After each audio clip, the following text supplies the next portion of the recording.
Hello students, how are you all. So बच्चों, आज हम लोग डिस्कस करने वाले हैं about the TCS cycle. TCS cycle क्या होती है? Tricarboxylic acid cycle. ये कार्बोहाइड्रेट मेटाबॉलिज्म के अंदर आने वाली एक मेटाबॉलिक पाथवे है। इसके अलावा ग्लाइकोलिसिस पाथवे होती है, ग्लूकोनियोजेनेसिस होता है। There are multiple pathways in this. And TCS cycle की अगर बात की जाए तो ये जो साइकिल है ये बहुत इंपॉर्टेंट साइकिल होती है एनर्जी प्रोडक्शन के लिए। कहाँ पर होती है ये होती है माइटोकॉन्ड्रिया के अंदर। कितने स्टेप्स हैं ये डिस्कस करते हैं और आप कैसे याद रखेंगे इनको। ठीक है, चलिए यहाँ पर अगर देखिए तो टोटल 8 स्टेप के अंदर ये रिएक्शन हो रखी है। कैसे याद रखेंगे? एक निमोनिक है जहां पर अगर आप देखें एसिटाइल को एंजाइम से लेकर मालेट की फॉर्मेशन, ऑक्जेलो एसिटेट की फॉर्मेशन जो हो रही है। We have a mnemonic citrate because this is a citric acid cycle. TCS cycle को हम सिट्रिक एसिड साइकिल भी बोलते हैं, सिट्रिक एसिड साइकिल। और क्यों बोलते हैं अभी बताती हूँ आप लोगों को इसके अंदर कि सिट्रिक इसका नाम क्यों पड़ा। इसके अलावा क्रेब्स साइकिल भी बोलते हैं, क्रेब्स साइकिल, ये तो as per scientist Krebs cycle, ये सब नाम है। TCS cycle, try carboxylic acid cycle. Now अगर आप इसके अंदर देखो तो पहला जो आपका प्रोडक्ट बन रहा है एसिटाइल को एंजाइम से बन रहा है। ये कैसे बना? पाइरुवेट से बना है। Now acetyl co enzyme A हमारा क्या बना रहा है? सिट्रेट बना रहा है, सिट्रिक एसिड बना रहा है। इसके अंदर 3 कार्बोक्सिलिक ग्रुप्स प्रेजेंट होते हैं, इसीलिए इसको ट्राई कार्बोक्सिलिक एसिड साइकिल भी बोलते हैं। और अगर आप साइकिल के अंदर देखोगे तो काफी सारे एसिड आपको ऐसे मिलेंगे जिसके अंदर 3 कार्बोक्सिलिक एसिड हैं। फिर उसके बाद वो 3 से आपके और कम होते चले जाते हैं, 2 होते चले जाते हैं, कार्बन डाइऑक्साइड का लॉस होता चला जाता है। और उसके बाद इस तरीके से हमको देखने को मिलता है सिर्फ 4 कार्बन का कंपाउंड बचता है, जो कि एसिटाइल को एंजाइम ए के अंदर 2 कार्बन जो प्रेजेंट हैं उनके साथ मिलकर 6 कार्बन का कंपाउंड बनाता है। And which is this citric acid. 6 carbon का है जिसके अंदर हमको 3 कार्बोक्सिलिक ग्रुप देखने को मिलते हैं। This is how this cycle is. Now इसके अंदर अगर मैं सबसे पहले निमोनिक पर बात करूं तो आप लोगों को स्टेप थोड़े आसानी से याद होंगे। क्या है? Citrate is Krebs special. Krebs का क्या है? स्पेशल। क्रेब तो साइकिल है, ये क्रेब का स्पेशल सबस्ट्रेट है, बिल्कुल है, तभी नाम पड़ा हुआ है। Krebs special substrate for making oxaloacetate, oxaloacetate बनाने के लिए। तो चलिए देखते हैं ये कैसे अप्लाइड है। Citrate, the citrate is and Krebs, this is Krebs ketoglutarate जो बन रहा है आपका Krebs special, this is special substrate, this is substrate for making ऑक्जेलो acetate. इस तरीके से आप याद रख सकते हैं कि आपके कौन कौन से स्टेप्स हो रहे हैं। सबसे पहले acetyl co enzyme A ऑक्जेलो acetate के साथ मिल गया, जो कि आप लास्ट में देख रहे थे बन रहा है, क्योंकि साइकिल ऐसी ही है कि साइकिल होगी, लास्ट में जो प्रोडक्ट बना है वो दोबारा से फर्स्ट स्टेप के अंदर एंटर कर जाता है।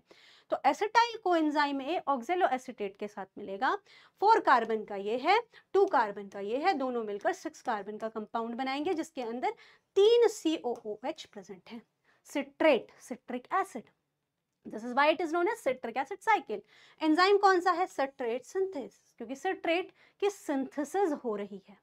नेक्स्ट स्टेप में हम देख रहे हैं कि क्या बन रहा है? सिट्रेट से आइसोसिट्रेट इज, तो यहां पर एकोनाइटेज एंजाइम होता है जिसके प्रेजेंस में ये रिएक्शन होती है। Only a change in the position, यहां पर सिर्फ पोजीशन में बदलाव है, सिट्रेट से आइसोसिट्रेट बन गया। अब यही आइसोसिट्रेट हमारा अल्फा कीटोग्लूटारेट बनाती है, और ये कंपाउंड बहुत इंपॉर्टेंट होता है फॉर कैप्चरिंग अमोनिया, अमोनिया को पकड़ने के लिए। अमोनिया को कैप्चर, हमारी बॉडी के अंदर अगर अमोनिया के लेवल बहुत ज़्यादा बढ़ जाते हैं तो अल्फा कीटोग्लूटारेट अमोनिया को कैप्चर करता है, अमोनिया के लेवल्स को कम करता है।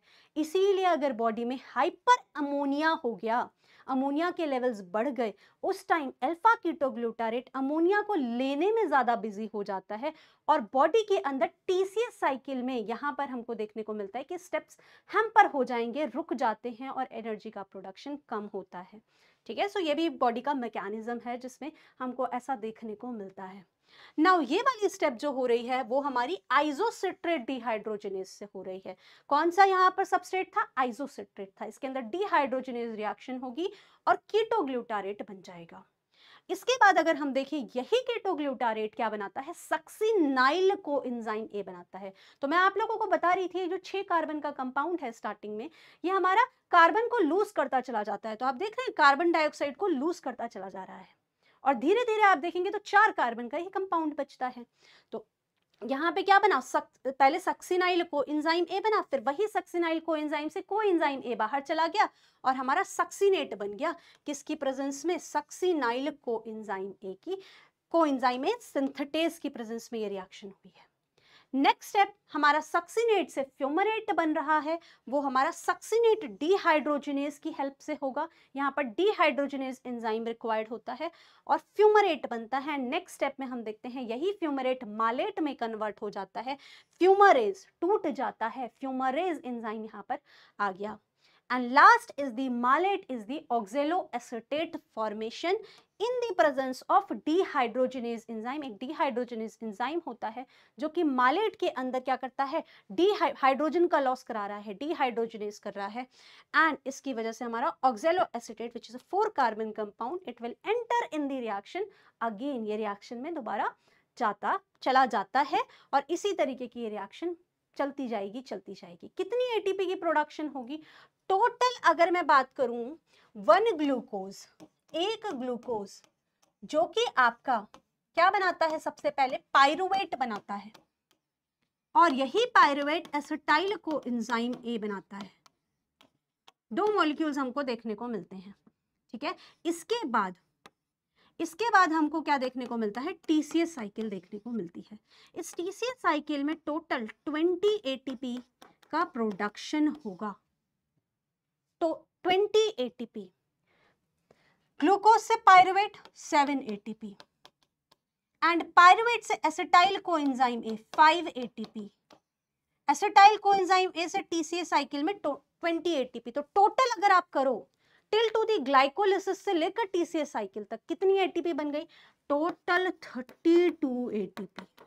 32 एटीपी का प्रोडक्शन होता है। This we need to know. Steps कैसे याद रखेंगे? आप लोगों को ऑलरेडी निमोनिक बताया है। ठीक है, citrate is Krebs special substrate for making oxaloacetate।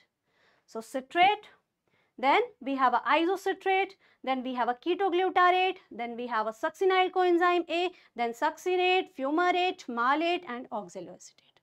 This is how you can learn। So I hope बच्चों ये इन्फॉर्मेशन से आप लोगों को हेल्प मिली होगी और आप लोगों को अभी स्टेप्स और आसानी से याद हो जाएंगे अबाउट द टीसीएस साइकिल और कितना एनर्जी का प्रोडक्शन होता है, ये भी आप लोगों को क्लियर हुआ होगा। With this thank you so much everyone, bye bye.